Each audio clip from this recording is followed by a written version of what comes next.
अब नया चैप्टर शुरू हो रहा है, इलेक्ट्रोस्टैटिक पोटेंशियल एंड कैपेसिटेंस। तो इस चैप्टर में हम लोग सीखेंगे कि पोटेंशियल कैसे निकाला जाता है और कैपेसिटेंस क्या होता है। ये सब कुछ चीज़ें हम लोगों को पता चलेंगी अब। तो कह रहा है when an external force does work in taking a body from point to another against a force like spring force और gravitational force, that work gets stored as potential energy of the body. मतलब कह रहा है कि अगर कोई external force है जो कि किसी बॉडी को एक पॉइंट से दूसरे पॉइंट तक ले जाने में फोर्स लग रहा है, जैसे कि एक स्प्रिंग फोर्स या फिर ग्रेविटेशनल फोर्स, तो जो भी वर्क वो फोर्स कर रही है वो potential energy of the body के रूप में स्टोर हो रहा है। अब देखो, जैसे मान लो ये एक पेन यहाँ पे रखा है, अब इसको मैं धक्का लगा रहा हूँ, धक्का लगा के मैंने एक पॉइंट से दूसरे पॉइंट तक पहुँचा दिया। तो इस पॉइंट पर जब था और इस पॉइंट पर जब आया तो कुछ ना कुछ मेरे हाथ ने फोर्स लगाई इस पर, और ये यहाँ पे आके रुक गया। तो यहाँ पे कुछ इसका पोटेंशियल बढ़ गया, यहाँ पे इसका पोटेंशियल कुछ कम था। तो ऐसे ही जैसे मतलब अब ग्रेविटेशनल फोर्स को ले लो। अब देखो, जैसे नीचे पड़ा हुआ है तो इसमें कुछ पोटेंशियल एनर्जी है, अगर मैंने इसको ऊपर उठा दिया तो फिर इसकी पोटेंशियल एनर्जी बढ़ गई, फिर नीचे कर दिया तो इसकी पोटेंशियल एनर्जी घट गई। मेरे हाथ ने कुछ काम किया ना इसके ऊपर, इसमें नीचे से मैंने फोर्स लगाई और ये ऊपर उठने लग गया, इसकी वजह से इसका पोटेंशियल बढ़ गया। तो ऐसे ही होता है इलेक्ट्रोस्टैटिक फोर्स में भी। और कह रहा है when the sum of kinetic and potential energies is conserved, such type of forces is called conservative force. कह रहा है जब काइनेटिक और पोटेंशियल एनर्जी का सम जब कंजर्व होता है, कांस्टेंट होता है, तो ऐसे टाइप के जो फोर्सेस होते हैं इनको कंजर्वेटिव फोर्स बोलते हैं। तो कौन कौन से फोर्सेस हो गए कंजर्वेटिव? जैसे ग्रेविटेशनल फोर्स कंजर्वेटिव फोर्स हो गया, स्प्रिंग फोर्स जो होता है, स्प्रिंग जो फोर्स लगाता है वो भी कंजर्वेटिव हो गया, और ये जो फोर्स हो गया इलेक्ट्रोस्टैटिक फोर्स, ये भी एक कंजर्वेटिव फोर्स है।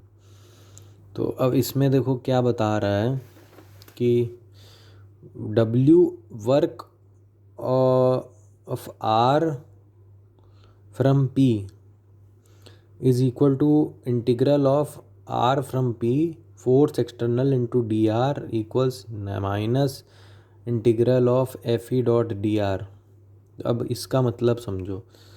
अब कह रहा है एक पॉजिटिव चार्ज Q पड़ा हुआ है और एक हमने छोटा चार्ज ले लिया स्मॉल q, जो कि हमने R पॉइंट से ले के हम आ गए P पॉइंट पर, और हम इस तरीके से लेके आए कि बहुत धीरे धीरे ये लेके आए हैं।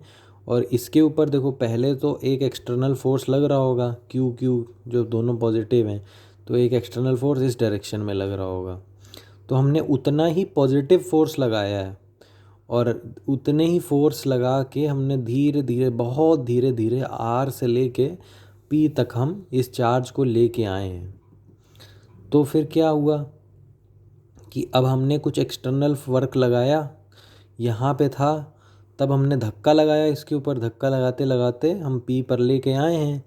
तो जो हमने धक्का लगाया है, फोर्स मल्टीप्लाइड बाय डिस्प्लेसमेंट, ये जो वर्क है ये इस चार्ज में या इस पोजीशन पे स्टोर हो गया, जिसको हम बोलेंगे पोटेंशियल एनर्जी। तो वही चीज़ बता रहा है कि work from R to P, R से P ले जाने का जो वर्क है वो फोर्स एक्सटर्नल, जो हमने एक्सटर्नल फोर्स लगाई, multiplied by D R displacement, जो भी डिस्प्लेसमेंट हुआ, और उसको पूरा इंटीग्रल कर दो R से लेके P तक, तब आपको वर्क मिल जाएगा जो R से P तक ले जाने में निकाला गया, लगाया है। तो उस वही फोर्स एक्सटर्नल जो होगी वो होगी नेगेटिव ऑफ फोर्स इलेक्ट्रोस्टैटिक, जो इलेक्ट्रोस्टैटिक फोर्स लग रही है इस डायरेक्शन में, उसका नेगेटिव इस डायरेक्शन में, तो यही फोर्स होगी फोर्स एक्सटर्नल। तो ये सिंप्लीफाइड फार्मूला हो गया पोटेंशियल का, कि potential equals path from R to P force electrostatic into D R.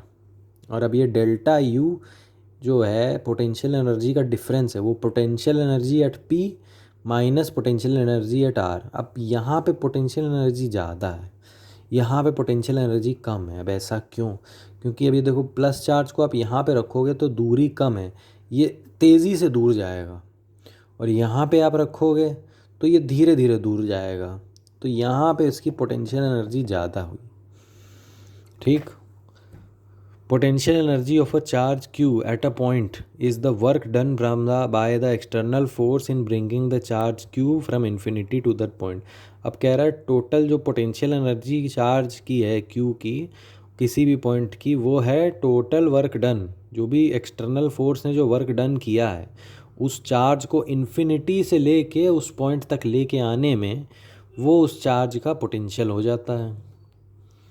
अब ये आगे क्या है हम प्रॉब्लम्स करेंगे तो उसमें समझ में आएगा और क्लियरली।